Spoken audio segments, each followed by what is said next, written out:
कर्नाटक में चुनाव भले ही खत्म हो गए हों, लेकिन बजरंग बली या बजरंग दल को लेकर जो बातें कही जा रही हैं वो खत्म नहीं हुई हैं। मौलाना मदनी ने मुंबई में एक नया बयान अब दे दिया है इसको लेकर।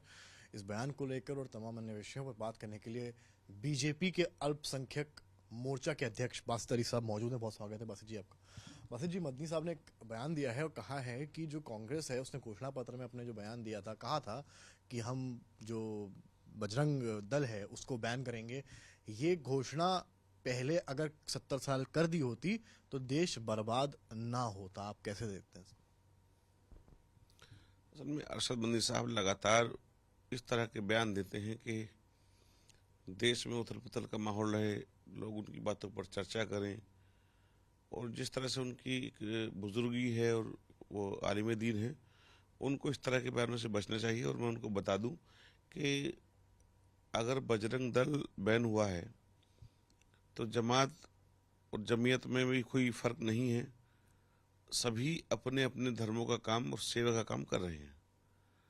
कांग्रेस ने जो फिरका परस्ती की शुरुआत की है और कांग्रेस ने जो बजरंग दल जैसे सेवा के काम करने वाले संगठन पर उंगली उठाई है, उसको चुनाव में लेकर के आए हैं, यही कांग्रेस की पहचान रही है। चाहे उन्होंने मेरठ की अगर मैं बात करूं तो मलियाना के अंदर जो कांड हुआ उनकी सरकारों के अंदर हुआ, और दिल्ली में दंगे हुए, तमाम जगहों में दंगे जब होते थे तो कांग्रेस के नेता उसमें शामिल हुआ करते थे और कांग्रेस दंगों के दम पर सरकार बनाया करती थी। कांग्रेस लगातार मुसलमानों को डराने का, बहकाने का और भटकाने का काम करती रही। आज भी वो फिर से सरकारें बनाने के लिए इसी काम पर उतर आई है। तो आपको क्या लगता है कि इस मूव से एक जो मुस्लिम समुदाय का आम इंसान है वो क्या खुश है, नाराज है, क्या कहेगा इससे कि उस तरह के बयानों को जब वो सुनेगा? देखिए, मुसलमानों की एजुकेशन की बात होनी चाहिए, उनको घर की बात होनी चाहिए, उनके रोजगार की चिंता होनी चाहिए, उनके बच्चों का मुस्तकबिल किस तरह से अच्छा हो। जिस तरह से मोदी जी ने रोटी, कपड़े और मकान की चिंता की है, नौकरियों की चिंता की है, सम्मान की चिंता की है, भारतीय जनता पार्टी की सरकारों में मुसलमानों को जिस तरह से सरकार की योजनाओं में भागीदारी दी गई, कांग्रेस ने उसी तरह से सेम मुसलमानों को पीछे करने का, मुसलमानों को और गरीब करने का, और उन्हीं की सरकार के अंदर सच्चर कमेटी की रिपोर्ट आई थी। अगर कांग्रेस सही मायने में मुसलमानों का भला करना चाहती है तो मुसलमानों की एजुकेशन के लिए काम करे। जो उसके दौरान दंगे हुए उन दंगों पर उनके नेता माफी मांगे, और जो जो नेता उनकी पार्टी में हैं और जिनकी भूमिका दंगों में थी, वो उन नेताओं को पार्टी से निकाले।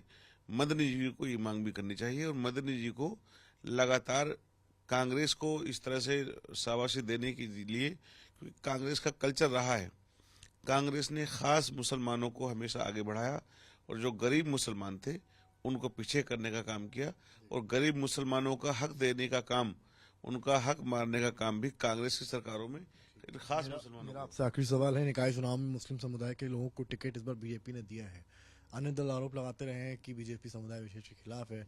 तो क्या ये जो रणनीति बीजेपी के, चाहे पसमानदा को लेकर प्रधानमंत्री ने दिल्ली में कहा हो, क्या लगता है आपको, क्या ये लोकसभा में भी आप लोग इस पर काम करने वाले हैं और मुस्लिम समुदाय इस चीज से कितना कनेक्ट कर पाया है? देखिए, जब भारतीय जनता पार्टी पसमानदा मुसलमानों की बात करती है, उनको घर देती है, उनको राशन देती है, उनको योजनाओं का लाभ पहुंचाती है, तो सपा बसपा जैसे लोग जो मुसलमानों को भला नहीं चाहते, उनका आरोप लगता है कि मुसलमानों को बांटने का काम कर रहे हैं। भाई, बांटने का काम अगर हम करें तो ये काम आपने किया होता। दूसरा, ये जो मदनी एंड कंपनी है, ये लगातार एक कांग्रेस का पाला हुआ गिरोह है, जिन्होंने हमेशा मुसलमानों को बेचने का काम और मुसलमानों को वोट बैंक बनाने का काम किया, उनकी मदद की।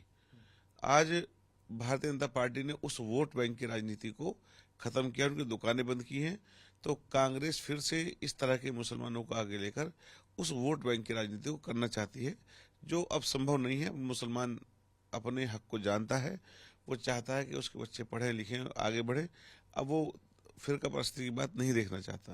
बहुत बहुत शुक्रिया। तो ये थे हमारे साथ बासित अली साहब। बड़ा बयान है, कहा है कि कांग्रेस जो है वो इस तरह के लोगों को आगे ले जाकर मुस्लिम समुदाय के वर्ग जो है उनको भटकाने की कोशिश कर रही है, तो वहीं बीजेपी जो है वो मुस्लिम समुदाय को पढ़ा लिखा कर हाथ में टैबलेट पकड़ा कर आगे बढ़ाने के प्रयास में कार्यरत है। कैमरामैन गौरव के साथ समर्थ श्रीवास्तव, लखनऊ, आज तक।